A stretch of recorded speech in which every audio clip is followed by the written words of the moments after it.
I'm Sarah Hannam. I'm the head of customer and community in the team across Met Marketing and Met Mentoring. This is the second session that we've done for the Met Talks AI series.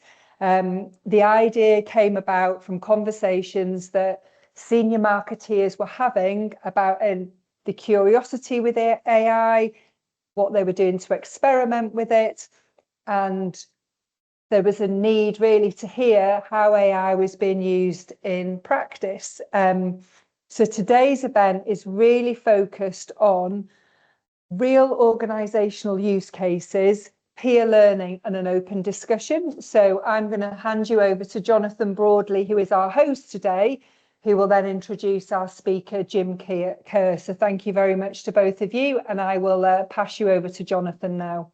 Thanks, Sarah. Thank you. Thanks all for joining today. A quick intro to me. I'm going to host today's event, and I'm going to be speaking to Jim. And throughout the conversation, please put your comments in the chat, because this is going to be partly about Jim sharing his experiences, but also it's for you guys to partake and ask questions. So please put your questions in the comments. There's going to be quite a lot of silence at the end of this event if you don't do that, so please do that. In terms of this event, the session focus really is quite specific, but I think a very common problem that large organizations, in fact any size organization, has, that there are multiple versions of performance data, different interpretations, conflicting narratives across the business. And I think that as businesses grow and they become, over 100 people, that becomes exponentially worse. And therefore, there's slow decision making, there's internal friction. And I think this is felt, certainly from my experience, quite a lot between marketing and sales. And I'm sure the reason you're here today is because you all agree that that is a major problem in most businesses. I was doing a little bit of research on the state of the problem and the benefits of having sales and marketing aligned, and the evidence is really conclusive that businesses grow revenue when they align sales and marketing. So this is a really important thing. But specifically, in terms of marketing generated revenue, there's some numbers banding around sort of 200% increase in marketing revenue generated for a business because they're aligned with sales, and a 28% higher lead to opportunity conversion rate. So it has this sort of pull through effect in terms of generating more revenue. What we're going to be doing today is Jim's going to be talking about some practical examples of how AI is helping deliver this organizational impact, and not just about productivity improvements, but how it's having a big impact on aligning sales and marketing. Before we get into that, just wanted to mention that the session today has been recorded, so we will be circulating the recording afterwards, because I know that will be a key question that will come up very soon. The session is meant to be interactive, so please ask your questions. But also, if you want to unmute and turn your camera on, we'd love you to take part in the conversation as well, almost like treat this like a round table, or raise your hands to speak, or put them in the chat. First question I wanted to ask, and this is a bit of an audience participation straight off the bat, which is the poll question. If we can have that, Tom, please. Just to get a sense of how aligned sales and marketing is in your business. 1 being not at all aligned, 5 being perfectly aligned. How would you score it in your business between 1 and 5? You can all just put your responses in there. That'd be really good. Just give you a second to do that.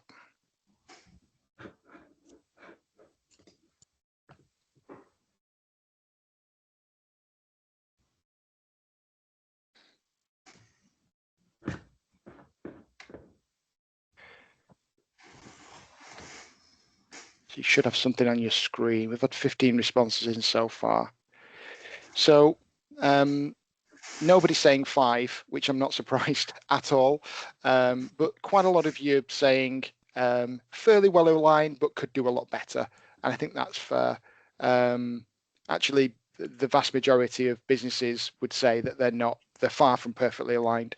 So I think that's actually very reflective of certainly my experience as well. Thank you for doing that. Okay, so let's kick off with introducing Jim. Hi, Jim. Welcome to the event. Great for you to be here. I know that you've got quite a bit to go through, so I'll hand over to you to present some thoughts.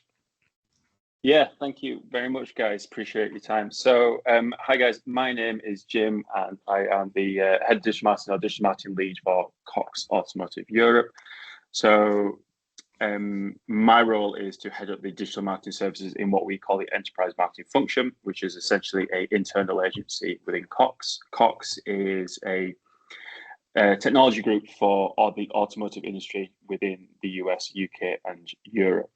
My role predominantly works in the UK and Europe, and then we serve within that 10 different brands. So first problem within the context of this is we have 10 different brands, we have 10 different marketing teams, you're one agency, and we've got 10 different sales teams as well. So that kind of cobweb of confusion, friction that you mentioned became a real challenge very early on.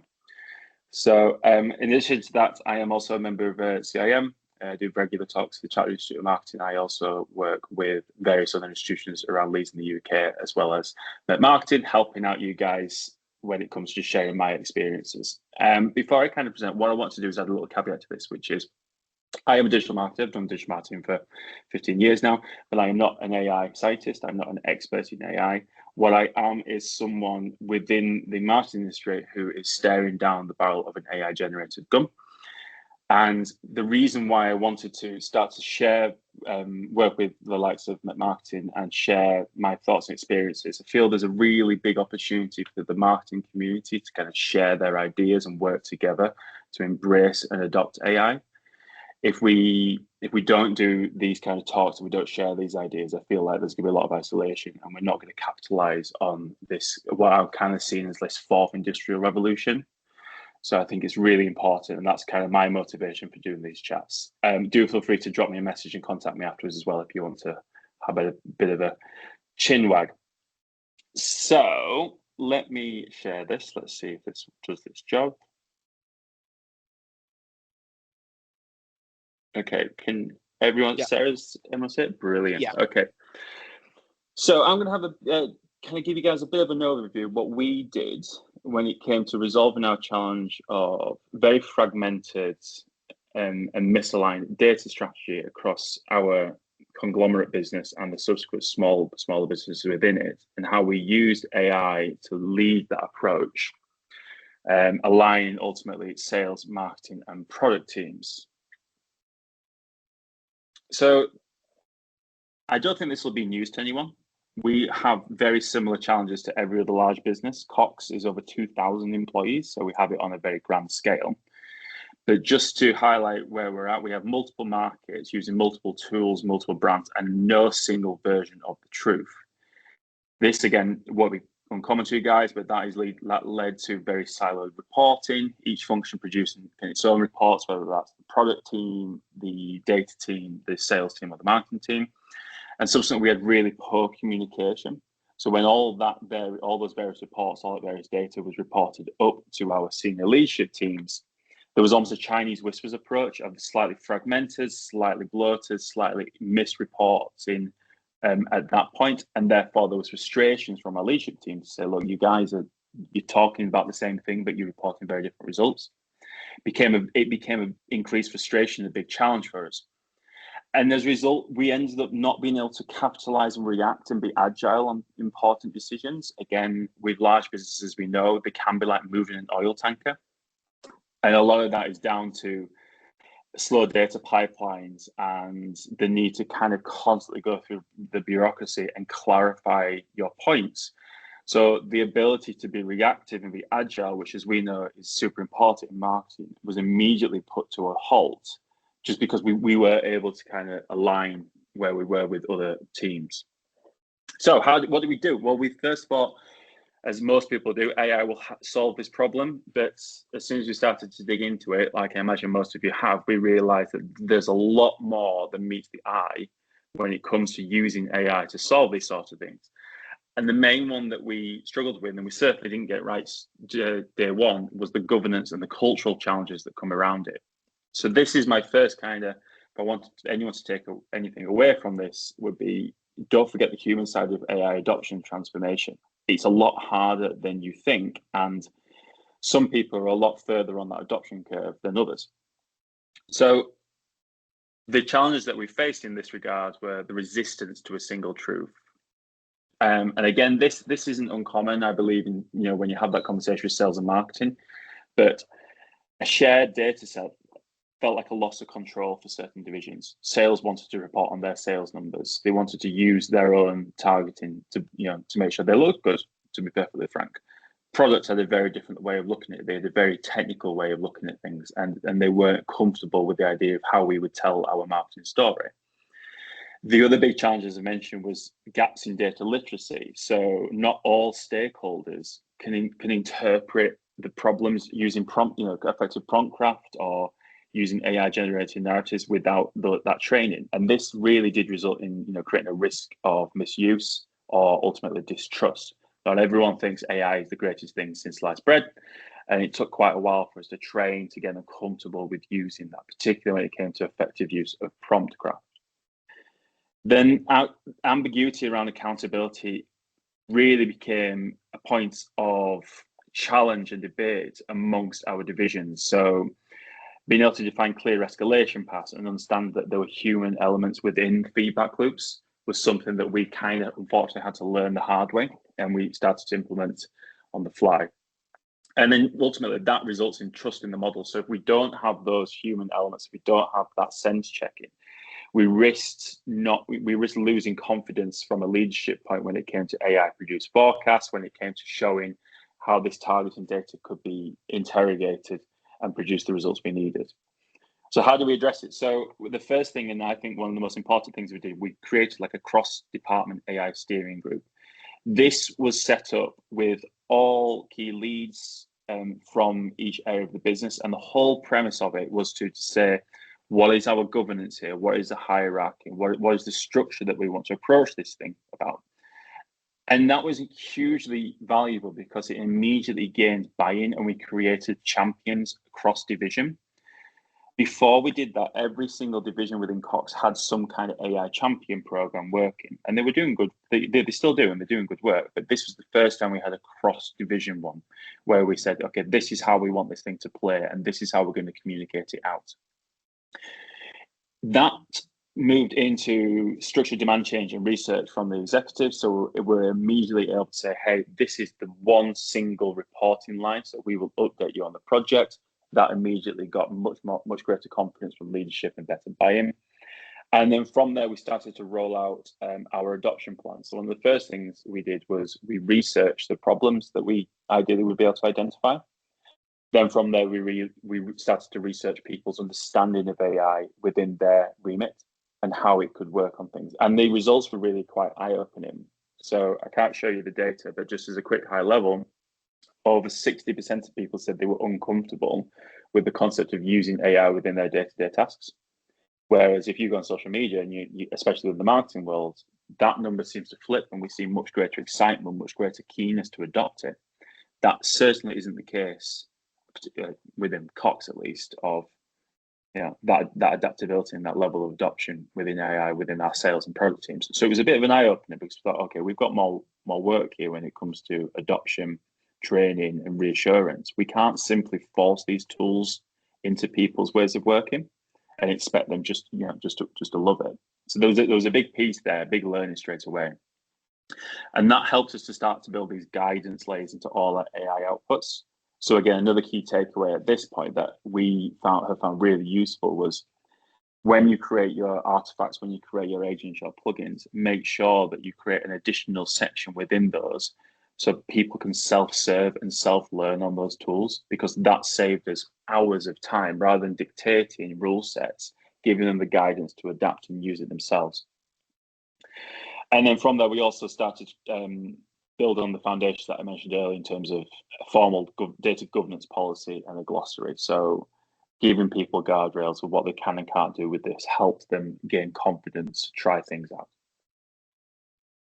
So just quickly wrapping through what we did, the tools and technology. So one of the big problems that was identified within the first stage was a very fragmented approach to segmentation, targeting, positioning. So our sales team, marketing team, and product team across each division all had variations of audience personas, and the audience persona data, the quantitative data that was going into these was different again. So you ended up with a complete Chinese whisper situation where marketing were reporting on one thing, marketing were targeting one thing, which was completely different to the business development teams on who they were actually trying to approach.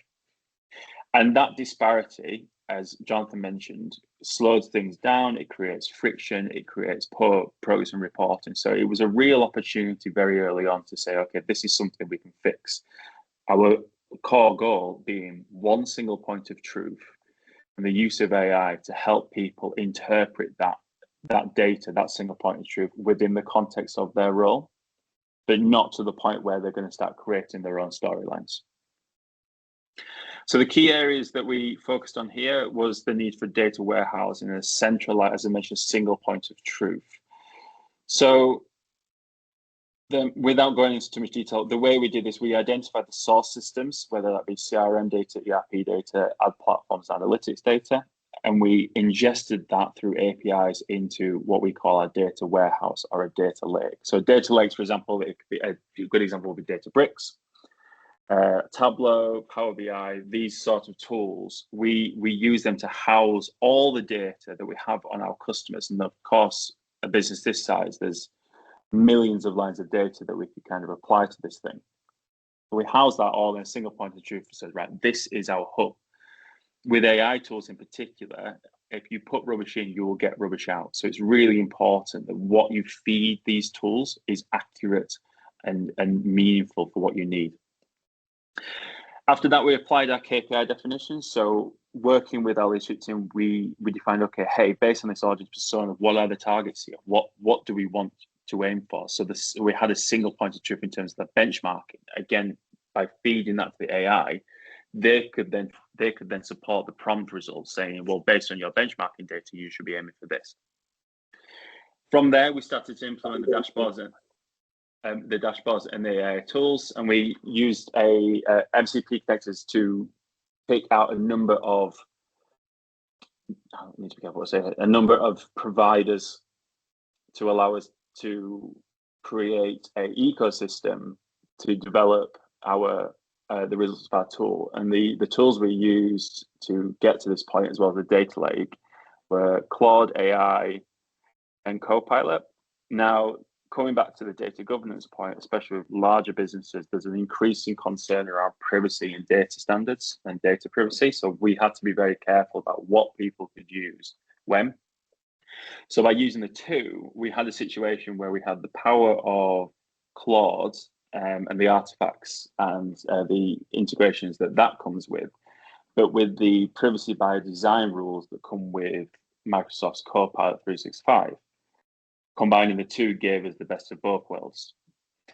And then the result was we were able to use Copilot to interrogate the Claude results, and Claude would bring back the results from the data lake. And subsequently, you get a fantastic system where a single point of truth is ingrained into everyone's ways of working, and then can be prompted in its own interpreted way. So just to kind of give you an example, so this is a screenshot of the dashboards without the AI prompt tool. So this is an example of one of our franchise dealers. I have changed the data on there for obvious reasons, NDAs, etc. But as you can see, it gives you a really, really good snapshot from that data lake presented in a way that's much more legible, much more readable, much more accessible. And what the tool allows us to do is a user can look at this and then define the insights even further. So you could prompt this to say, hey, based on this data you sent me, where do my webinars, for example, are performing well? How can this help my sales team? And then it will produce guides, sales enablement guides that can support the sales team. Subsequently, when we've tried to do this in the past, we may go and say, hey, sales team, here's a sales enablement guide based on our data. And they will immediately kick back and say, well, that's incorrect based on their data. Now, by doing this result, we can do the same exercise, but everyone's singing off the same hymn sheet. So they can say, this is fantastic, thank you. We can compare this to the same data stream, and then we can apply it to our own business development tools. So it's worked out incredibly well in terms of our outcomes. We're seeing, 4 times faster reporting, significant reduction in the time taken to report because we're all singing off the same hymn sheet. There's no risk of misinterpretation of data. The AI tool, of course, is incredibly useful when it comes to reporting because we can simply prompt it to create reports that can be reinterpreted and sent to various different divisions. And the most important one being that it all comes from one single version of the truth as a result. So single agreed baselines adopted into a single point of truth across sales, marketing, and product. And as a result of both of those put together, we're able to increase our cadence of reporting rather than monthly down to weekly, allowing us to deal with the first problem that I mentioned of being much more agile. The strategic alignment aspect is something that we're still working on, but we're getting a lot more confidence from leadership because, again, everyone's singing off the same hymn sheet. This is something I kind of go off. That's a line that I will use again and again and again. And then the speed to decision because of that confidence is much greater. So when it comes to investment cases, when it comes to increasing ad spend, we're able to provide accurate reports based on the same customer persona that have been prompt driven to say, hey, there's a clear justification across sales, marketing, and product for this capex in spend. And then the last one really is the narrative consistency. So we've been able to eliminate that variance on the story, and that single narrative across the product streams means stakeholder meetings, means various presentations. Everyone understands where this has come from and what they are using to get the same results. So I hope you found that useful. I did kind of ramble through that quite a bit, but I am happy to have a chat, Jonathan, and answer any questions. Yeah, that was really really interesting, Jim, and thanks for sharing all that. If you want to keep sharing your screen, actually, because I've got a couple of questions straight off the bat, just about a few of those things. One of the things you mentioned earlier was the lack of alignment between business development and marketing on the STP. I've now used an acronym and I can't remember what it stands for. That's bizarre, isn't it? The segmentation, targeting, and positioning. How much were they misaligned? Were they totally out? And why was that in your business? Why was it so misaligned?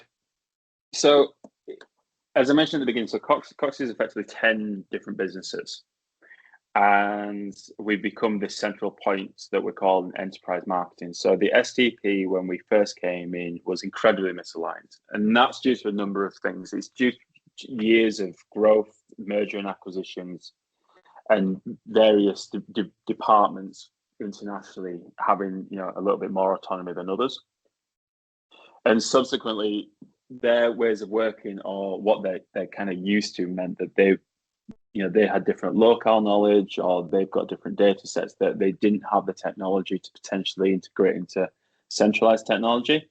But because they're kind of used to it, they would just continue to update the spreadsheet rather than the Salesforce instance, for example. So in some cases, it was quite lean and there weren't much interpretation. It was more qualitative. In other cases, particularly between the UK and Europe, there were huge discrepancies when it came to engagement data, when it came to pipeline data. Got it. And I'm interested in how this project started. Because obviously, in hindsight, you've explained the sort of the history of why you needed to do this. But how did it begin? What were the first sort of practical steps that you had to take to get this, and who was involved in that? Yeah, good question. So to be honest with you, we didn't launch the AI steering group with a view to fix our STP. It wasn't even considered. It just felt like too big a challenge to kind of go straight into. And we all know the potential of AI, but that change was something that wasn't even considered. What we did was we assumed we'd from a marketing point at least, come back with things such as social media content calendar scheduling and simple things like that, tone of voice, alignment. But we based the research. So we said, well, let's keep it quite carte blanche. Let's stay verbatim and let's just do mass research to understand what are the biggest frustrations. We knew we wanted to do cross division, but what are the biggest frustrations between sales and marketing, between product and sales, between product and marketing? And he came back only by a touch, but the most important one was there were a couple of comments where you'd have some more boisterous salespeople saying, "I've no effing clue why you're sending me this message when I'm trying to target this person." So it was quite eye-opening immediately to say, okay, this is a problem. We should probably try to fix this. Yeah, and it sounds like this started off as a business alignment project, not really a technology project. Yeah. Who was involved? Obviously, clearly you were, but who else was involved? Did you kind of, these champions that you mentioned earlier? Was it sort of heads of department? Like, because I think some people, I think this getting the right people involved is a critical part of the success of your project. Maybe something that people listening to this might also be struggling with. Like, give us some sense of who was involved in that steering group and who the champions were, not naming names, but what kind of positions they held in the business. Yeah, good question. So it was opened up initially, but then we did start to headhunt decision makers. So not necessarily like a European leadership team at the top, but certainly people at heads of departments, people who could influence and change the ways of working of their teams. And the reason for that, as I mentioned earlier, is you could be a data, an absolute professor of AI, but if you're not able to change ways of working, it's going to be an uphill struggle. So we needed a team that could adjust the status quo of various teams and encourage adoption. Got it. Right. So you need to find those more influential people within the teams. Yeah, it's like any digital transformation or adoption of new tools. If you don't have that sway, I feel that you're going to be fighting against the grain pretty early on. And with something this size, it was important that we hit the ground running and said, look, we are going to have to adopt this thing. We cannot put our heads in the sand anymore and ignore it. Yeah. And I guess that helped you sort of just handle resistance from teams. Did you get any I'm sure you did get some resistance from some people. How did you handle that? Yeah, massive resistance. And we have it to this day. Effectively, when it came down to it, the main reasons for that resistance were a lack of understanding of the potential of it, and as a result, there's an understandable fear of what AI can do. There's a lot of talk about that, how it's going to take jobs and things like that. But just to like caveat, I don't think that's the case by any means. I think jobs are going to change, but I don't think anyone's going to lose the jobs. Yeah. But that fear really came down to ill education and people not quite grasping what these things can do, whether they were just ignorant to the idea that ChatGPT didn't get the pizza recipe right, so it must be rubbish, or they were just a little bit scared to try to play with these tools and understand how it's changing their tech stack. Yes. So so there's a big education piece that we have to start really to get people on board with this thing. And practically, how did you do that? Yeah, good question. So we in Cox we have a program called Lunch and Learns. So they are every week, and it's just now where people can kind of it will be within the canteen, and they're like seminars. So there's a lot of learning seminars that people can do. So we ended up doing quite a number of those. We used AI to create a number of checklists and guides as part of the self-service tools. So that became very useful to almost give people step-by-step guides. It's a super simple prompt, but effectively when you build these artifacts of any sort, just prompt it, say, okay, I'm change the AI's role to some form of trainer, and then ask it to create guidance and checklists to support the artifact, and it will 9 times out of 10 either create a PDF download or another tab onto the artifact that can then help people self-serve. That became very useful. And then we also, just for general AI adoption, have access to a number of tools like LinkedIn Learning, And we encourage that use. And don't get me wrong, we're a long way from, total golden goose, everyone's AI expert.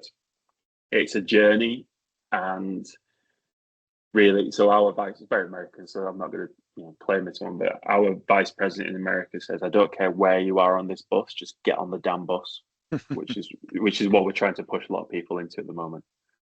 Yeah. And thinking back over the project, and please, by the way, ask away on the chat if you've got any questions for Jim. But if you think back now over the project, is there anything that you would do differently if you were starting this project again?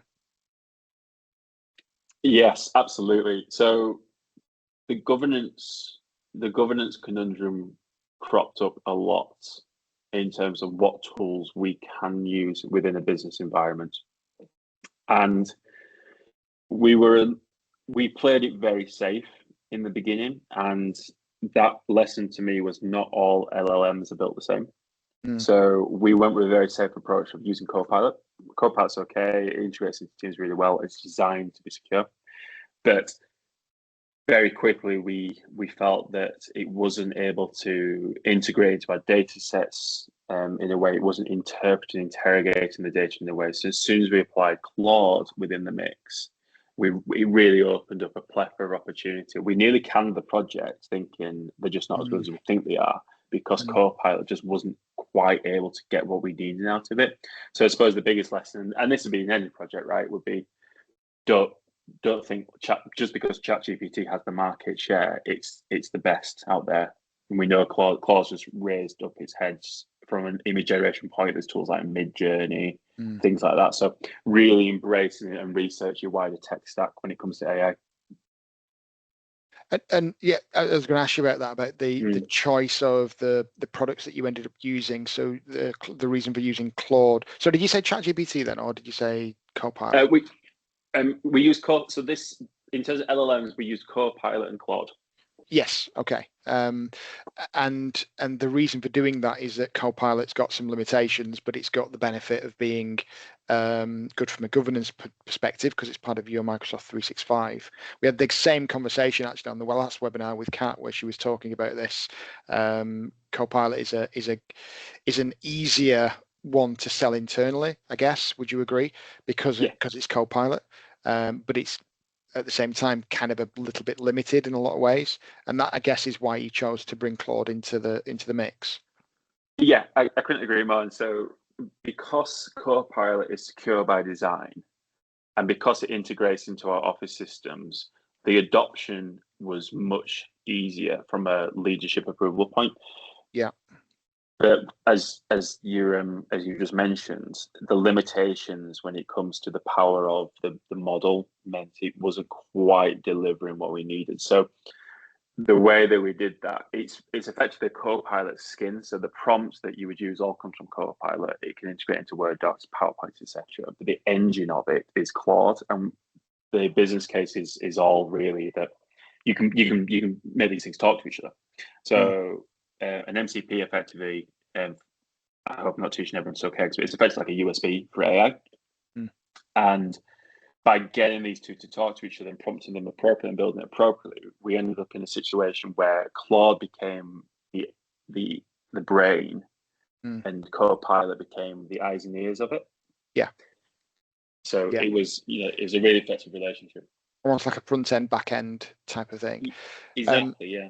It does sound pretty clever what you've built there. Did you have any help, or is it sort of self-taught by people in the business? We didn't have third-party help, but we do have the fortune of a very large. So when I say product, it's IT, dev. There's a lot of in-house resource there. So they, I believe, did bring some consultation in to kind of get some of the more technical nuances, such as where you house and where you host these things. But the majority of it, we had the advantage of doing in-house. We are lucky that we're such a massive business so we can do that, and I appreciate that. That's not very much. That's a rare case. Yeah. But what I would say is, oh, sorry, go on, Jonathan. And I was going to say, of the things that you've built there, what do you know, are there any things now that you've built it, you've got the benefit of being a big business with lots of resource potentially at your availability, but a smaller business, could they have done this theoretically? Could they have learned how to do it? Is it accessible to do this sort of stuff yourself? Yeah, absolutely. So the way that Claude, for example, is a really good one that can open the opportunities up. So for, I think it's £20 a month, you get Claude Code. Just pick it, starting small, finding a couple of problems, and then always having in the back of your head, hey, maybe I can build something using AI to fix this. And you'll almost end up in a stepping stone situation to get bigger and bigger and bigger. So this wasn't the first thing we went for by any means. We had a number of smaller tests. We did there's an agent that we created which helps on sender email reputation. And so you can basically, the user can put in the HTML of the email, it will say, hey, this feels a bit spammy, or you're missing this. And in comparison, that's a much smaller project that was solely marketed, was solely me, just using Claude. So, there's a lot you can do with this thing without, it doesn't all have to be mega, super technical, complex and out there. I just start. Yeah, just get started. Yeah. And obviously, what you've achieved here is quite a big, strategically important project. But like you say, there can be some really simple use cases as well. In terms of, we've had a couple of questions that have come in while we've been talking. So first question from Annie is, if Salesforce is your single source of truth, how did you get to the point of deciding which data taxonomies needed to be developed, and did you upgrade your SFDC platform, integrate the AI in any way? So ours is slightly different. We didn't use Data Cloud. So SFDC, Salesforce Data Cloud, I think, is that what that person's referring to? I think so, yeah. So we didn't use Data Clouds as a lake because, again, we have Salesforce in some businesses, but not all. So the original idea was, yes, we could probably use the Salesforce instance. However, not quite AI orientated, but the challenge there was different org setups, different tool setups, not necessarily Salesforce. For example, one of our brands has HubSpot, meant the disparity was really difficult. So what we applied was a data lake, and we used a tool called Databricks to kind of bring all that together and define, in terms of, to answer your question, defining what data taxonomy, it's still ongoing, and it goes a little bit beyond my technical knowledge of how they've applied it. Yeah. So, but yeah, to answer the question, we didn't really use Salesforce because the nature of how people set these orgs up is very open to interpretation. We started afresh, created a data lake, and then we set a number of rules on what data would go into the data lake. Yeah. I just want to ask another quick poll question, if that's okay. Just around adoption of AI to align sales and marketing. If we can just have that poll up, Tom.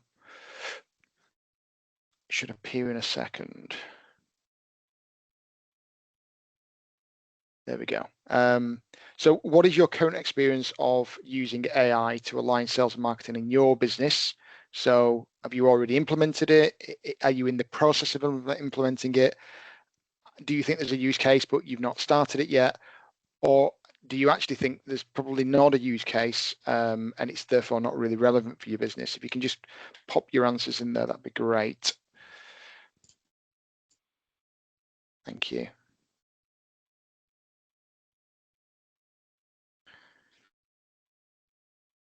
Just give you a chance to get a few responses in. Okay, so I don't know whether you answered the question, Jim, but one person has already implemented. I don't know whether that's you or not. That was me. That was you, right? Oh, we got another one now. We've got two people, so somebody else has achieved that. A couple of people are in the process of implementing it, but the vast majority, 60%, 61%, know there's a use case, but haven't actually done anything yet.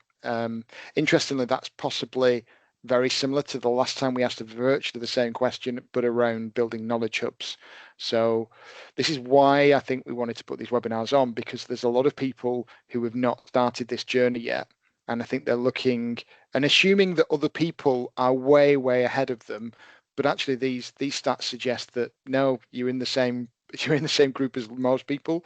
You've yet to start. And as you've just said there, Jim, just getting started is key. In terms of the few of you that have said that you've already implemented or in the process of implementing, anybody want to share? If you want to stop sharing that screen now, please, Jim. Yeah. Thank you. Are there anybody who wants to jump on and sort of give us a bit of an overview of their journey and in short form style, really, just where you're up to, what kind of project you've done to try and align sales and marketing and how that's going? Please raise your hand. Annie Shan. Annie. Hello. Hello. How are you doing? Hey. Yeah, I'm good. How are you? So were you the already implemented person? No. In the process. Right, that'll do. Close enough. So what have you been up to? Well, not really close. So let me explain. So I work for a global company, but I've recently transitioned roles to look after a certain geography, so in the UK. And I've been an avid experimenter of AI, Gen AI, ChatGPT mainly, for a good couple of years. So I wanted to use that progression to work out if in this new role I could create, a marketing plan that was based around segmentation, STP. Yep. Could I derive an ideal customer profile from it? What kind of things could I do to work a lot more closely with sales, to really identify for the UK market what our, segmentation and ICP should be. Yeah. So, and we use Salesforce. We've got, quite a lot of tech. We've got centralized marketing. We've got sales ops. We've got a lot of team here in the company.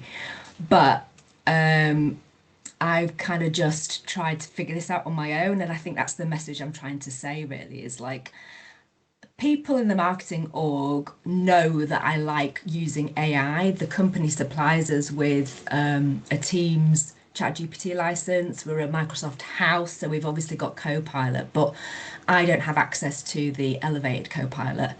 But I do have access to, obviously, the Teams ChatGPT. So what I've tried to do is just kind of use my interest and how, I've learned to prompt and what I know I can get out of the tool just by myself and have done. And don't get me wrong, back end of last year, it was driving me crazy.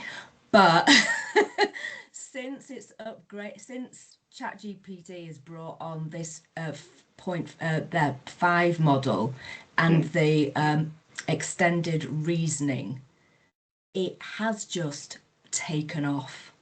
And so even just in December, when I was trying to do data analysis, it was just glitching. But now I can give it quite profound prompts and it can support, the creation of these ICPs.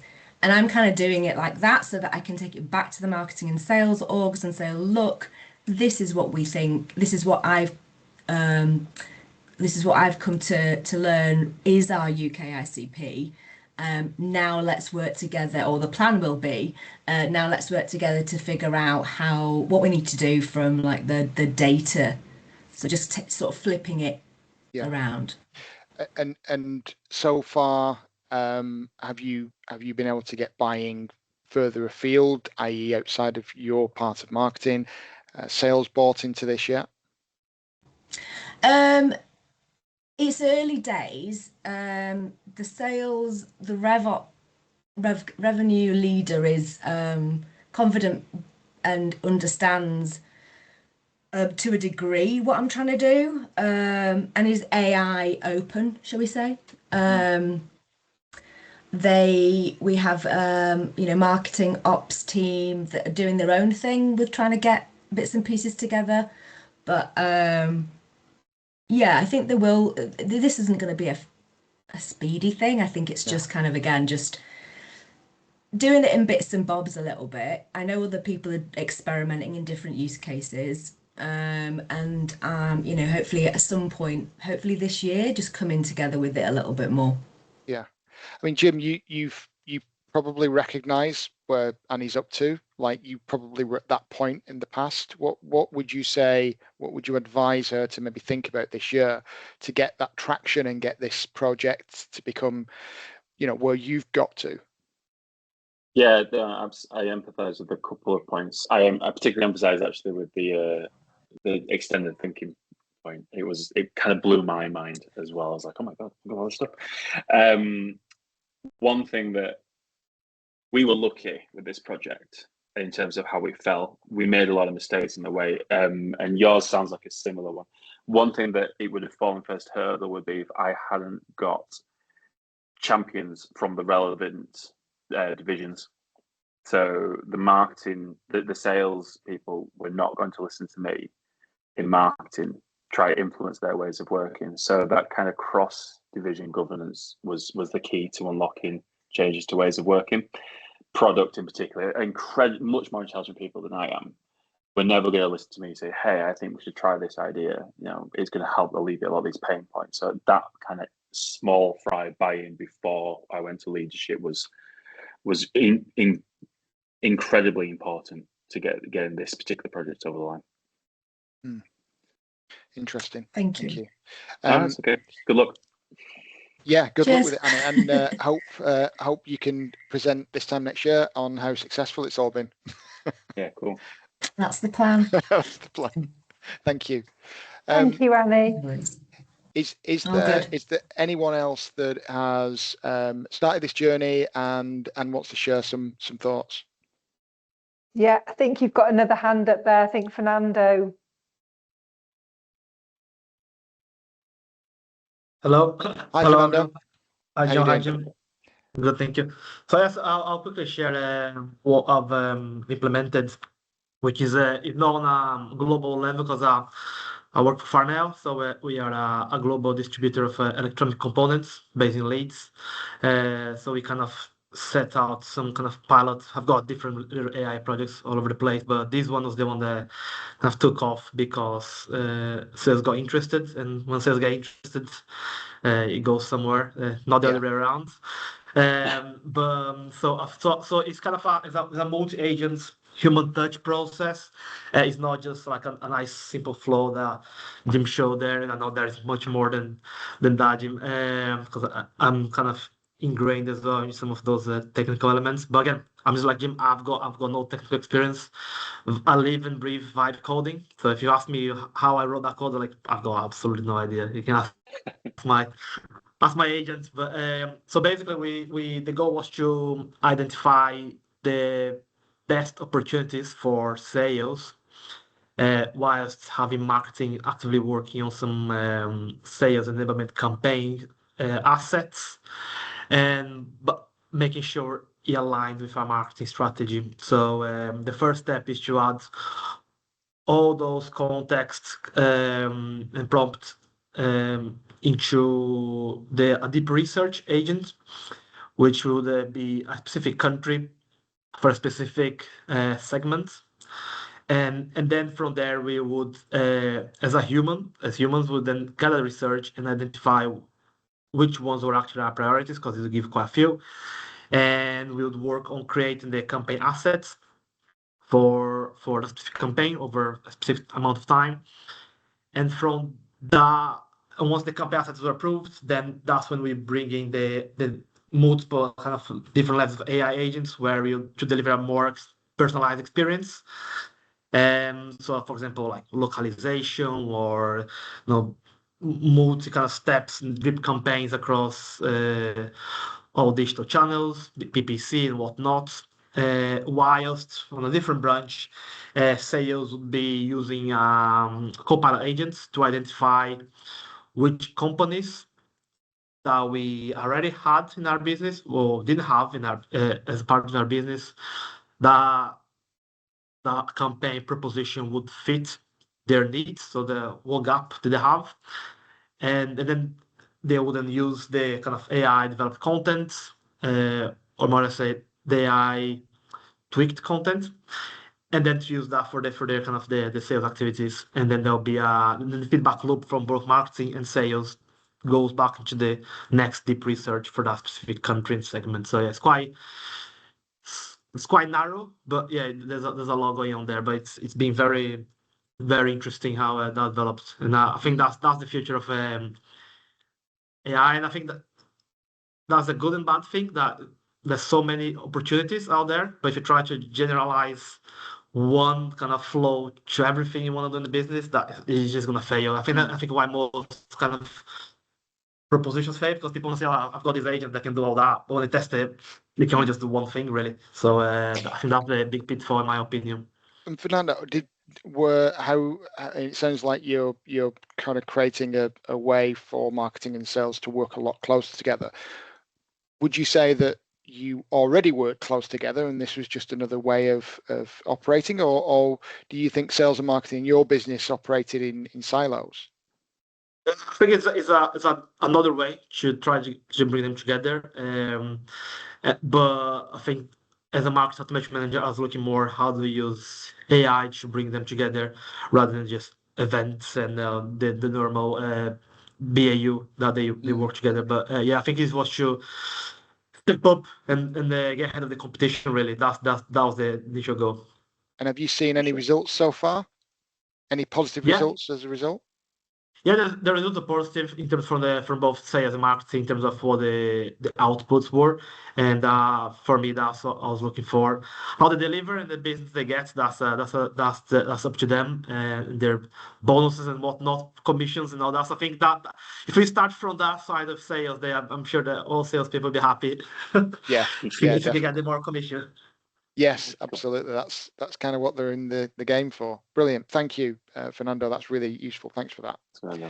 And it sounds also like that's maybe you described that as a sort of a smaller project, clearly, but as you said before, Jim, it's just about getting started, isn't it? It doesn't have to be. Feels quite sort of, you've aimed for something quite transformational, I guess, where it doesn't have to be transformational. It can just be working closer on campaigns and just having a more common way of working. That sounds great. I think there was another question in the chat there from Stephanie. Have you got sight of that? Yeah, I've got that. Thank you. I wasn't ignoring you, Stephanie. Don't worry. How do you ensure that you are maintaining the trust of the more skeptical individuals when things are constantly changing? And by things, she means the way that AI works. Yeah. So we had an interesting case recently with that, and they tend to start like small comments. When we run a number of internal webinars, as I mentioned, on these lunch and learns, and the small comments, they can turn into larger points because they implement on certain people. But this particular case was interesting, and it was the situation where Claude had declined the request by the US government to become its AI of choice for what now is called the Department of War, and then ChatGPT immediately said, "We'll do it." So it's fragile. We almost need to treat it like an internal PR campaign and say, we're aware of this.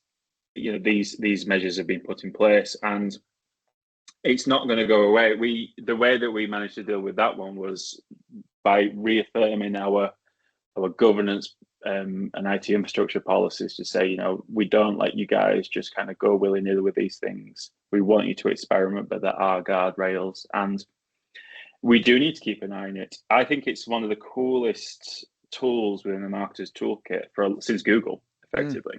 But it does need a consistent and high cadence amount of education and understanding. It's certainly not a done deal. In the same way, for example, SEO isn't. It changes all the time every time we release an update. So we do, this steering group isn't kind of job done, we'll go back to our day to day. We're going to constantly have to educate, constantly reaffirm the guardrails, constantly keep abreast of what is changing and how we might have to change with it. So the way that we are going to keeping people on board and avoiding that skepticism is there's a newsletter that we send out internally, the webinars continue, and then we tend to be quite reactive. So adding a little bit of marketing speak to it, if we ran like a monthly pestle, we would run one looking at the macro environment in terms of, okay, what has changed in AI? What do we need to keep abreast of? What do we need to understand? And then react and say, hey, we are aware of this. This is what changes we have made to impact any live resources that you might have.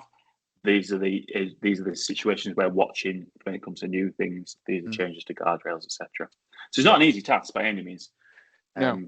Yeah. And the whole compliance is a webinar itself, isn't it? That whole compliance piece. I was speaking to a business the other day who have created a sovereign AI.